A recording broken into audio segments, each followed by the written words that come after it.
Welcome to Learn with MS English. Let's speak English with confidence. Welcome to today's deep dive. Let's jump right in. Picture this. Okay. You're 20 minutes into the weekly sync. Mm-hmm. You are safely muted. Your camera is on, but your mind is, well, let's be honest, it's busy planning what you're going to have for lunch. Naturally. And then you hear the absolute worst sound in the corporate world. Someone suddenly says, "Hey, what do you think?" Oh, the absolute worst. Right. Instantly, your heart just starts doing cardio, your hands get a little sweaty, the spotlight is blinding, and your mouth suddenly forgets how to form basic sentences. It is the universal human experience. I mean, your brain practically packs its bags and just leaves the room. It really does. And it's so incredibly frustrating because, in your head, 20 seconds ago, you knew exactly what you thought. You're smart. You know your job. Yeah. But the moment you open your mouth under pressure, you sound like a completely different person. So if you ever felt that specific panic, I really want to reassure you right out of the gate, you are not broken. And delivering that relief is honestly the entire mission of our deep dive today. We are exploring source material that was originally designed to help non-native English speakers master confident communication. From a video titled How to Speak Like the 1% Elite. Exactly. But as we really dug into the research for this, it became incredibly obvious that these insights are a goldmine for absolutely anyone looking to communicate with impact. Because the core problem here, as the source points out, it's not about having a perfect, dictionary-level vocabulary. It's not about your raw intellect at all.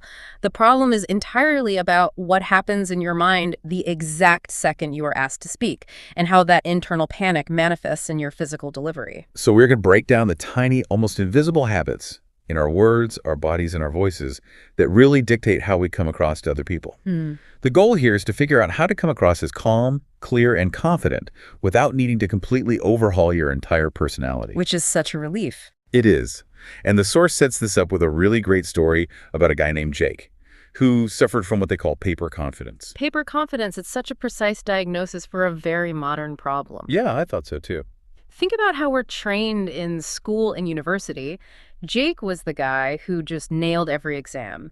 He had endless time to edit his essays, he could deliver perfectly rehearsed, pre-planned presentations, and he got top grades. Right. On paper, isolated in a quiet room, his communication was brilliant. But then reality hits. Jake gets his first real job, and he walks into his first big meeting. The dreaded big meeting. Exactly. There are 10 people in suits, serious faces, sitting around a massive table.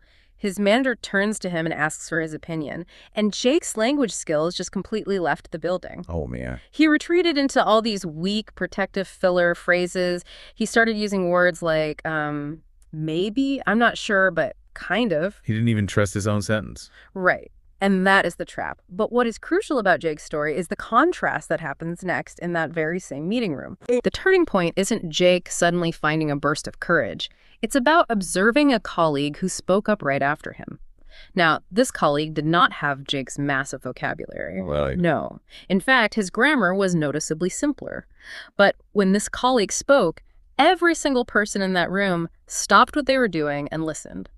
Wait, so the person with the smaller vocabulary and the simpler grammar actually commanded the room. How does that work when we are so often taught that using big, impressive words is what makes us sound smart? Because of one defining trait, credibility. The source argues that this colleague was believable and trustworthy. Okay, credibility. Yeah, credibility is not about having the biggest, loudest, or most extroverted personality in the room. It's about being steady. Steady. The credible person doesn't rush their words out of panic. They don't feel the need to fill the uncomfortable silence by making nervous jokes or over-explaining. They simply deliver one clear sentence, they pause, and they command attention. They look and sound steady. It sounds so simple when you put it like that. Just be steady.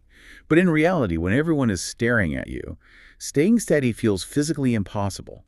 Why do our brains immediately hit the panic button and sabotage our own credibility? Well, the source material points to a massive psychological hurdle here. The trap of please like me. The please like me trap. Yes. We are social creatures and we desperately want approval. We don't want to sound rude, we don't want to sound pushy, and we certainly don't want to sound wrong. Obviously not. So to protect ourselves, we put on verbal armor. I am definitely guilty of this. I'll start a sentence with, hey, this might be a stupid question, but, or maybe I'm totally off base here. I do it thinking I'm just being polite and collaborative. And it masquerades as politeness, but it is actually a defense mechanism. Wow. You are actively weakening your own message before you even share the idea, just in case someone in the room doesn't like it. This highlights the crucial difference between feeling intimidated and being assertive. Okay, break that down for me. When you walk into a room and see all those serious, clever faces, it is completely natural to feel intimidated. The source describes it perfectly. Your fun, relaxed self goes on vacation, and your scared, robotic self takes over the meeting. That is so accurate. So how do we stop the scared robot from taking over? If being intimidated is a natural reaction, what's the countermeasure? The antidote is assertiveness, and we need to be very clear here. Assertiveness is not aggression. Right. It's not about being mean. Exactly. It does not mean being rude or pounding your fist on the table or stepping on other people's toes. True assertiveness is simply respecting other people while equally respecting your own voice. You state what you think in a clear, calm way without apologizing for your existence every 5 seconds. But when that panic hits, it feels like I literally cannot form a clear, calm thought. My brain just completely scrambles. The source uses a brilliant analogy to explain exactly why your brain scrambles. Imagine your mind under pressure is a drawer. Like a kitchen drawer. Yes, exactly. For a lucky few, that drawer is perfectly neat and organized. But for most of us, when the adrenaline hits, that mental drawer is a chaotic mess. It is full of tangled cables, old chargers, and mystery objects from 2012. I definitely know that drawer in my kitchen, and I definitely know that feeling in my head. So if my manager asks me a question and I just blindly reach into that messy mental drawer and grab a thought, You pull out a massive tangled knot. You start talking without forming a clear concept first. You're just pulling at tangled cables, hoping a coherent sentence comes out on the other end. which never works out well. No, it doesn't. And that is exactly why people end up rambling and using all those filler words. You're trying to organize your thoughts out loud in real time right in front of an audience. So if grabbing blindly creates a knot, what is the fix? How do I actually untangle it before I speak? The fix requires you to be deliberate. Before you reach into that mental drawer, you have to take a 1-second pause. Just 1 second. Just 1 second. That pause is the moment you take to mentally organize the cables. In that single second, you ask yourself one vital question. What is my point in one simple sentence? A full 1 second pause. I have to push back on that a little bit. Okay, go ahead. When a VP just barked a difficult question at you on a video call, a full second of dead silence feels like an absolute eternity. Doesn't sitting there in silence make you look clueless, like you just don't know the answer? It feels like an eternity to you because your adrenaline is spiking, which severely distorts your perception of time. That makes sense. Right. But to the audience, a 1-second pause does not look like cluelessness. It looks like control. Really? Absolutely. Yeah. The person who rushes to fill the silence looks panicked. The person who calmly holds eye contact, takes a beat, and then delivers a clear answer looks incredibly powerful. Okay, so I'm holding my ground, taking my 1 second pause, and I have my one simple sentence ready. But communication doesn't happen in a vacuum. I might be calm, but what if the room is chaotic? That's a great point. What if people are stressed or tired or actively disagreeing with me? That is where you have to read the room. Because the real test of your confidence isn't how you sound when you're relaxed at your kitchen table. The real test is what happens when emotions run high. When someone dismisses your idea or raises their voice, those good communication habits tend to just evaporate. And the source has a really fascinating way of visualizing how to handle those high-stress moments. They compare your mind to driving a car. Yes. When you're in a tense situation, your emotions are absolutely allowed to sit in the car with you. You cannot banish fear or frustration. They're just part of the ride. Exactly. They can even sit in the back seat and complain as loudly as they want. But they are not allowed to touch the steering wheel. It is such a vivid picture. But again, easier said than done. How do I physically stop my frustration from grabbing the wheel? Think about wanting to send a really angry text message to someone. Your thumb is hovering over the send button, and you are entirely driven by the emotion of the moment. And the moment you hit send, you usually regret it. Almost always. To keep those emotions in the back seat, the source offers a very tactical, physical countermeasure. When you feel that heat rising in your body, that triggered state where you just want to react, you take one slow breath. Just breathing. That almost sounds too simple to work in a high-stakes corporate negotiation. It sounds simple, but the physiological impact is profound. When you are triggered, your body prepares for fight or flight.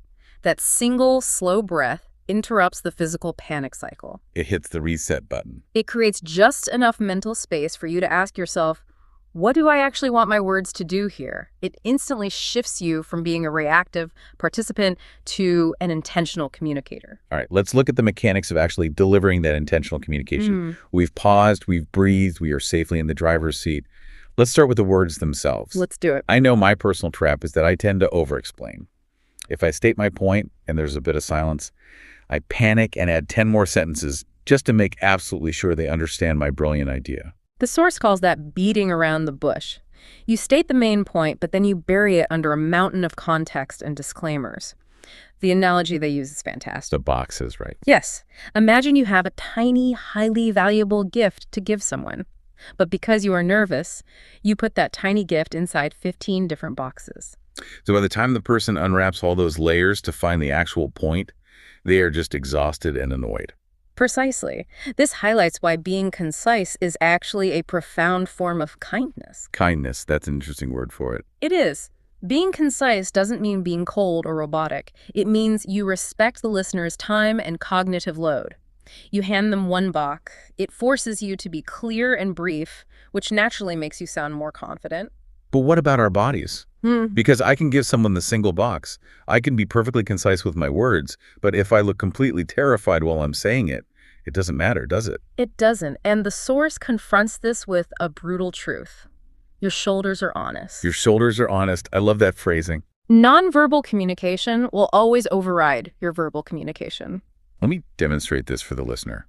If I scrunch my shoulders all the way up to my ears and I cross my arms tightly and I say in a shaky voice, I am incredibly confident that this is the right strategy for Q3. No one is buying that. Not a single person in the room. Your words are saying I am a leader, but your shoulders are screaming, please don't look at me. Exactly. People are constantly reading how you sit, where your eyes are darting, and whether your posture is open or closed. If you are constantly shifting your weight, adjusting your collar, or playing with a pen, it broadcasts internal discomfort. So what's the alternative? Yeah. I don't want to freeze like a terrified statue either. You don't freeze, you ground yourself. The concept introduced here is holding your ground, and the visual they give is a tree with deep roots. Deep roots. Yes. When the wind blows, which in our context means when someone disagrees with you or the pressure ramps up, the leaves of the tree might rustle. You can still nod, you can smile, you can use your hands to gesture, but the trunk stays completely still. Meaning you don't physically shrink away from the table. You don't suddenly swivel back in your office chair when a tough question comes your way. You stay present. You sit firmly. You look like you belong in your own body, and you belong in that room. And once the body is grounded, we really have to talk about the voice. Because there is a very specific vocal habit that ruins so many good ideas. I struggle with this one myself, honestly. Which one is that? It's when you start a sentence with great energy and conviction, but by the time you reach the end of the thought, your voice just trails off into a mumble. The apologizing mumble. Yeah. You start strong. I think we need to completely overhaul the onboarding process, and then you lose your nerve and you say, so yeah, maybe we could look into that, or whatever you guys think. It is tragic because people only remember the whatever you guys think feeling. They forget the strong idea you started with. Yeah. The source emphasizes that you have to carry the sentence. Your voice needs to hold the meaning and the energy from the very first syllable all the way through to the final period. Do not drop the volume or the conviction at the end. Does carrying this sentence mean I need to speak louder? Because I am not a naturally loud person at all. Not at all. In fact, just cranking up your volume can often make you sound aggressive or panicked. The secret isn't volume, it's pace. Pace. When we're nervous, we speed up because we just want to get the ordeal over with. To carry the sentence powerfully, you actually need to slow your pace down. I was worried that slowing down is going to make me sound boring or like I'm lecturing people. It does the exact opposite. Slowing down makes you sound thoughtful. It signals to everyone in the room that you believe your words are inherently valuable, and therefore you don't need to rush through them just to get off the stage. Okay, we are throwing a lot of mechanics at the listener right now. We have the 1-second pause to organize the message roll. We have the deep breath to keep emotions in the backseat. We are speaking concisely to avoid the 15 boxes. We are planting our roots so our shoulders don't betray us. And we are carrying our sentences to the bitter end. It is a lot to juggle. How are we supposed to juggle all of this at once? Yeah. What is the core thesis tying all of this together? The core thesis is a concept called alignment. The biggest mistake people make is treating confidence like a performance. Like acting. Yes. If you walk into a room trying to act like a highly aggressive, hyper-extroverted version of someone else, it is going to feel fake to the audience, and it is going to be incredibly exhausting for you. So the alignment is about getting all your internal and external parts on the same page. It's when your thoughts, your emotions, your words, your body, and your voice are all playing on the exact same team. They are moving in a unified direction. That makes total sense. Your honest shoulders are not fighting your concise words. Your steady pace is not fighting your clear thoughts. When you achieve that alignment, you stop attacking yourself while you speak. You stop undermining your own ideas, and you start standing right beside your own voice. But as a practical matter for the listener, trying to perfectly align all 5 of those things by your next 2 o'clock meeting sounds kind of impossible. You do not have to fix everything today. The most actionable advice is to simply ask yourself, which single part of my communication is most out of alignment right now? So just pick one. Just pick one. Are your thoughts getting tangled in the drawer? Focus only on the 1-second pause. Are your shoulders creeping up to your ears? Focus only on planting your roots. You build this alignment sentence by sentence. Every time you consciously carry a sentence to the end without trailing off, you are building a layer of genuine credibility. It really is an incredible toolkit.